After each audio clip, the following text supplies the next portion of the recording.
Assalamualaikum warahmatullahi wabarakatuh. Kita akan lanjut pembahasan ke bab kuliah persalinan atau INC, Internal Care. Di sini ada soal dari nomor 21 sampai dengan nomor 30 yang sudah dibuat.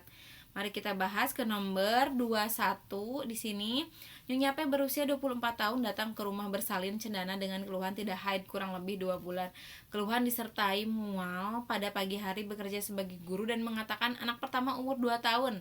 Pada pemeriksaan fisik diperoleh keadaan umum baik, tekan darah normal, nadi normal, balotemen positif, Hb 10,5 gram per desiliter. Apakah keluhan pada sistem gestasional pada kasus di atas? A. Peningkatan HCG, hormon koronogonadotropin. B. Peningkatan hormon estrogen. C. Peningkatan hormon estrogen dan progesteron. D. Peningkatan hormon HHC atau hydrochloride. E. Peningkatan hormon progesteron. Jawaban yang tepat adalah E. Peningkatan hormon progesteron.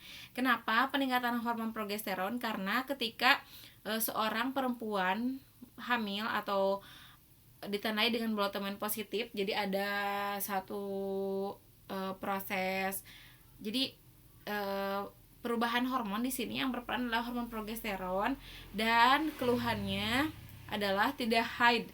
Kemudian dilanjutkan dengan ada misal mual muntah, maka ketika mual muntah yang berperan di sana adalah hormon estrogen. Lanjut nomor 22.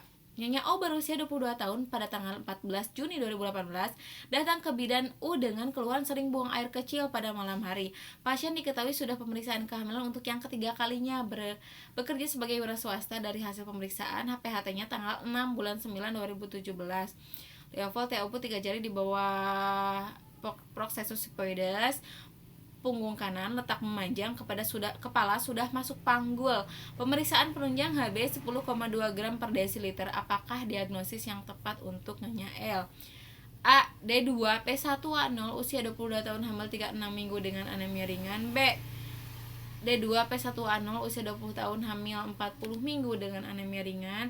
Semuanya sama, bedanya adalah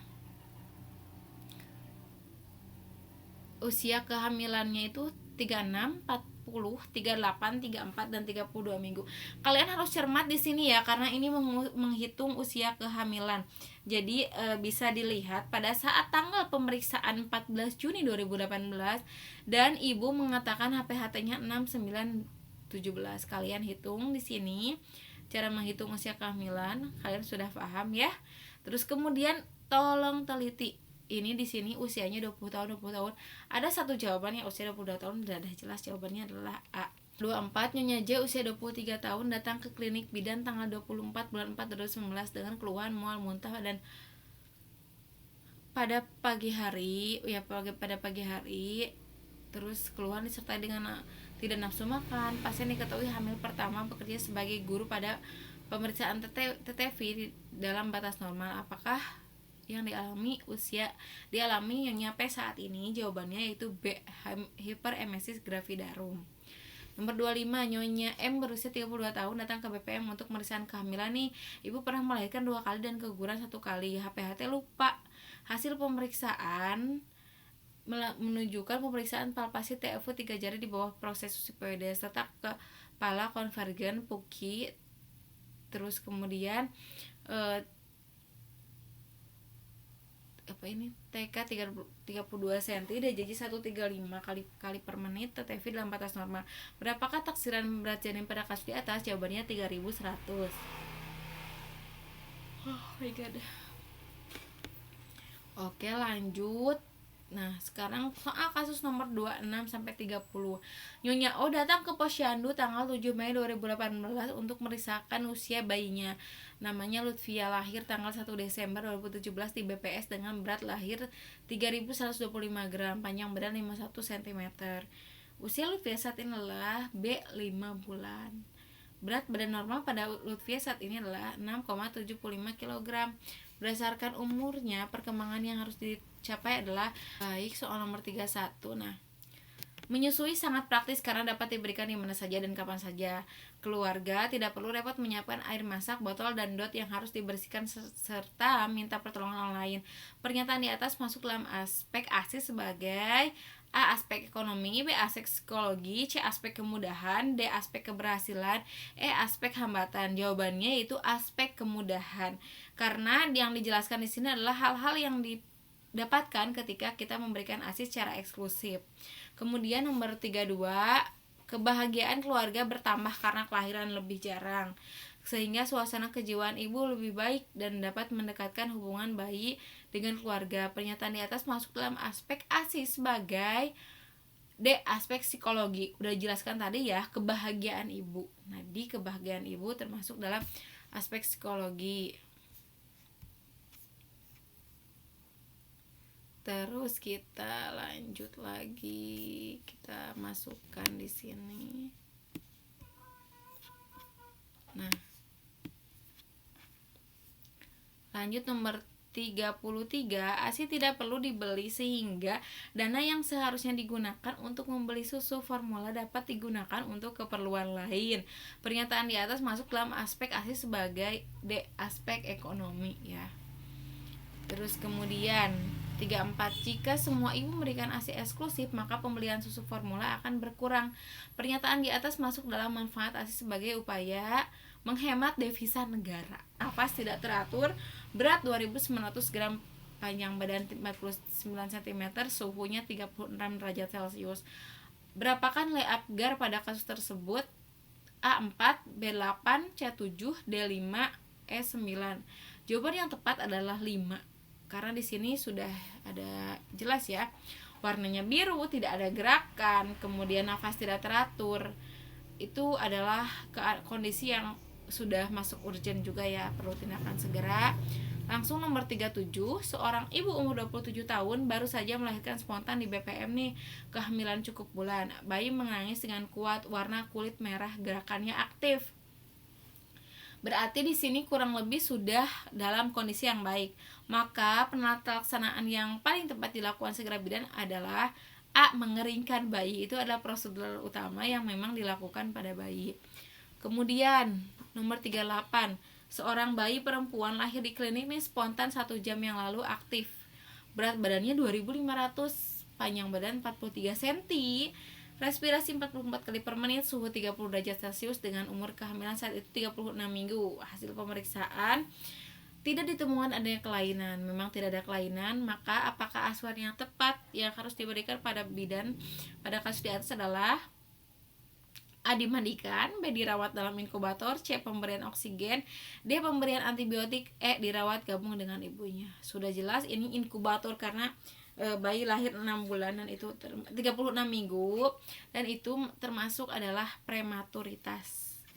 Nomor 39, seorang ibu usia 39 tahun melahirkan spontan dengan usia kehamilan 35 minggu. Nah, dengan data bayi sebagai berikut. Berat badan 2.365 gram, panjang badan 45 cm, lingkar kepala 31 cm. Terdapat banyak lanugo di dahi, pelipis, telinga, dan sedangkan rambut di kepala tipis dan halus, lemak. Nah, tindakan SC sedikit saking refleks dan swallowing lemah. Apakah kategori berat badan pada kasus di atas? Soal nomor 41 sampai dengan 50 ya. Di sini ada soal tentang BBL. Nomor 41 langsung aja, seorang bayi perempuan lahir di rumah tolong bidan. Berat badan lahir 2.700 gram, Apgar skor menit pertama, frekuensi denyut jantungnya 110 kali per menit, nafas lambat, tidak teratur, tonus otot dan fleksi tulung-lai pada ekstremitas kemerah-merahan. Apakah pemantauan yang dilakukan oleh bidan dalam 2 jam pertama pada kasus di atas? Jadi pemantauan atau refleks apa sih yang harus diperhatikan pada bayi tersebut? A. Tonic neck reflex, B. Moro reflex, C. Sucking reflex, D. Walking reflex, E. Rooting reflex. Jawabannya adalah A. Tonic neck reflex karena itu merupakan bagian otot ataupun ekstremitas atas. Kemudian kalau sucking, walking, rooting itu kan ASI ya. Sucking, rooting, swallowing itu ASI. Kemudian kalau walking itu telapak kaki, refleks Moro itu dikagetkan. Kemudian nomor 42, seorang ibu melahirkan di rumah ditolong dukun terlatih 1 jam yang lalu secara spontan. A. Term, atau cukup usia kehamilan, bayi menangis kuat, warna kulit merah, gerak aktif, berat badan 2.900 gram, panjang badan 50 cm, tidak ada tampak kelainan pada bayi. Apakah tindakan tempat dilakukan pada kasus di atas? Jawabannya A. Injeksi vitamin, B. Injeksi C. Injeksi vitamin K, D. Injeksi antibiotik, E.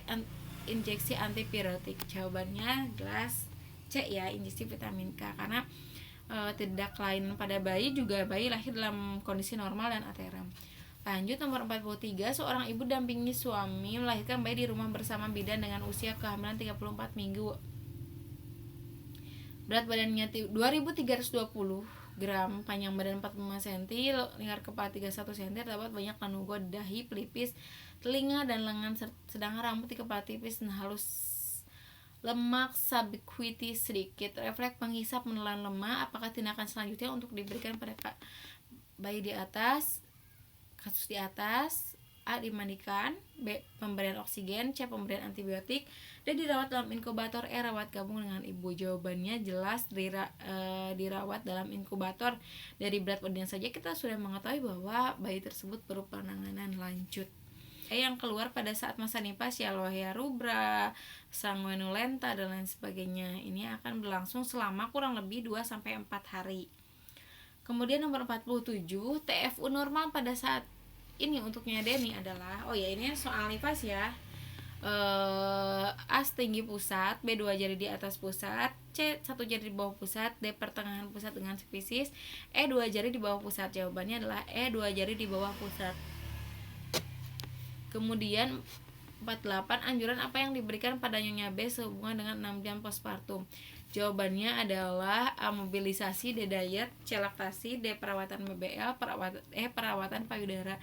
Dan jelas jawabannya itu mobilisasi, karena 6 jam pertama itu miring kanan, miring kiri, kemudian kalau bisa duduk ya, kalau nggak bisa nggak usah dipaksa. Nomor 3 saya jelaskan.